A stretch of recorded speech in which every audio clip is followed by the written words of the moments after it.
وہ عورت روز اس نوجوان کو دیکھتی، لیکن وہ بغیر اس کی طرف دیکھے سر جھکا کر اس کی گلی سے گزر جاتا۔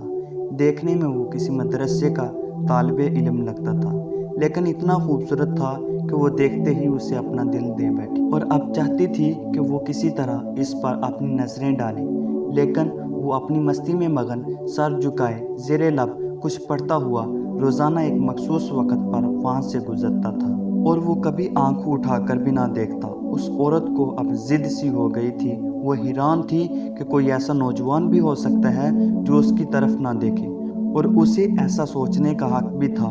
وہ اپنی علاقے کی سب سے امیر اور خوبصورت تھی، خوبصورت اتنی کہ جب وہ باہر نکلتی ہے تو لوگ اسے بے اختیار دیکھنے پر مجبور ہو جاتے۔ اسے حیرت تھی کہ جس کی خوبصورتی کو دیکھنے کے لیے لوگ ترستے ہیں، وہ خود کسی کو پسند کرے اور وہ مائل نہ ہو، اس کی طرف دیکھنا گوارا نہ کرے۔ اپنی انا کی شکست اور خوبصورتی کے توہین پر وہ پاگل ہو گئی، اور کوئی ایسا منصوبہ سوچنے لگی جس سے وہ اس نوجوان کو حاصل کر سکے اور اس کا غرور توڑ سکے۔ آخر کار شیطان نے اسے ایک ایسا طریقہ سمجھا دیا جس میں پھنس کر وہ نوجوان اس کی بات مانے بنا نہیں رہ سکتا تھا۔ اگلے دن جب وہ نوجوان اس گلی سے گزر رہا تھا، ایک عورت اس کے قریب آئی اور کہنے لگی، بیٹا میری مالکن تمہیں بلا رہی ہے۔ نوجوان نے کہا، اماں جی آپ کی مالکن کو مجھ سے کیا کام ہے؟ اس عورت نے کہا، بیٹا اس نے تم سے کوئی مسئلہ پوچھنا ہے، وہ مجبور ہے، خود باہر نہیں آ سکتی۔ نوجوان اس عورت کے ساتھ چلا گیا، اور اس کے وہم و گمان میں بھی نہیں تھا کہ جو عورت اسے بلا رہی ہے اس کا منصوبہ کیا ہے اور کیا چاہتی ہے۔ وہ تو اپنی فطرتی سادہ دلی کی وجہ سے اس کی مدد کرنے کے لیے اس کے گھر آ گئی۔ اس کے ذہن میں تھا کہ شاید کوئی بوڑھی عورت ہے جو اپنی کسی معذوری کی وجہ سے باہر جانے سے قاصر ہے۔ نوکرانی نے اسے ایک کمرے میں بٹھایا اور انتظار کا کہا، اور آپ چلی گئی۔ تھوڑی دیر بعد کمرے میں وہی عورت داخل ہوئی۔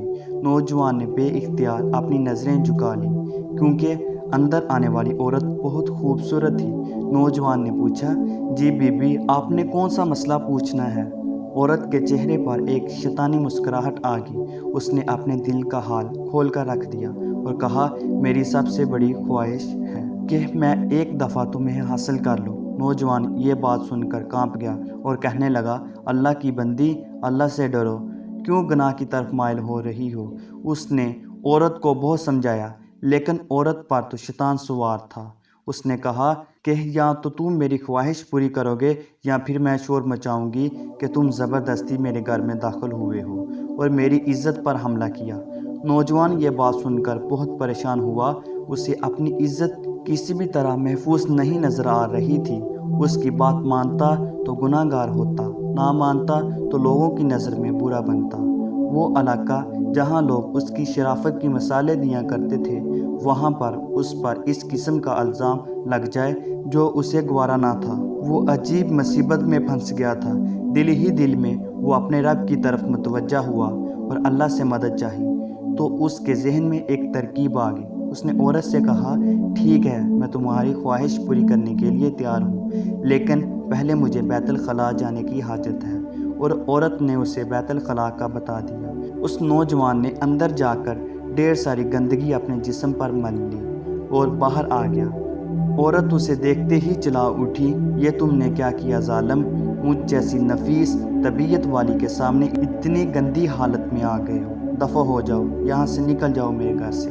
نوجوان اس کے گھر سے نکل گیا اور قریب ہی ایک نہر پر اپنے آپ کو اور اپنے کپڑوں کو اچھی طرح پاک کیا اور اللہ کا شکریہ ادا کیا، اور واپس مدرسے چلا گیا۔ نماز کے بعد جب وہ سبق میں بیٹھا تو تھوڑی دیر بعد استاد صاحب نے کہا، آج تم میں سے بہت پیاری خوشبو آ رہی ہے، کس طالب علم نے یہ خوشبو لگائی ہے؟ وہ نوجوان سمجھ گیا کہ اس کے جسم میں سے ابھی بھی بدبو نہیں گئی اور استاد جی تنزن کہہ رہے ہیں، اور وہ اپنے آپ میں سمٹ گیا اور اس کی آنکھوں میں آنسو آ گئے۔ تھوڑی دیر بعد استاد جی نے پھر پوچھا کہ یہ خوشبو کس نے لگائی ہے، لیکن وہ خاموش رہا۔ آخر کار استاد نے سب کو ایک ایک کر کے بلایا اور خوشبو سونگنے لگا۔ اس نوجوان کی باری آئی تو وہ سر جھکا کر استاد کے سامنے کھڑا ہو گیا۔ استاد نے اس کے کپڑوں کو سونگا تو وہ خوشبو اس کے کپڑوں میں سے آ رہی تھی۔ اس نے کہا، استاد نے کہا، تم بتا کیوں نہیں رہے تھے؟ یہ خوشبو تم نے لگائی ہے۔ نوجوان رو پڑا اور کہنے لگا، استاد جی اب اور شرمندہ نہ کریں، مجھے پتہ ہے کہ میرے کپڑوں سے بو آ رہی ہے، لیکن میں مجبور تھا۔ اور اس نے سارا واقعہ استاد کو سنایا۔ استاد نے کہا کہ میں تمہارا مذاق نہیں اڑا رہا تھا، خدا کی قسم تمہارے کپڑوں سے واقعی ایسی خوشبو آ رہی ہے جو میں نے اس سے پہلے کبھی نہیں سونگھی ہوگی، اور یقیناً یہ اللہ کی طرف سے ہے کہ تم نے اپنے آپ کو گناہ سے بچانے کے لیے اپنے آپ کو گندگی لگانا پسند کر لیا، لیکن اللہ نے اسی گندگی کو ایک ایسی خوشبو میں بدل دیا جو کہ اس دنیا کی نہیں لگتی۔ کہتے ہیں کہ اس نوجوان کے ان کپڑوں سے ہمیشہ ہی خوشبو آتی رہی۔ دوستوں کے ساتھ ضرور شیئر کیجیے گا اور اس ویڈیو میں کمنٹ کر کے ہمیں لازمی طور پر بتائیے گا کہ آنے والے وقت میں آپ کس طرح کی ویڈیوز دیکھنا پسند کرتے ہیں، اور اگر آپ نے ابھی تک ہمارا چینل سبسکرائب نہیں کیا تو فوراً سبسکرائب کیجیے، ساتھ ہی بیل آئیکن پر کلک کریں تاکہ مزید آنے والے ویڈیوز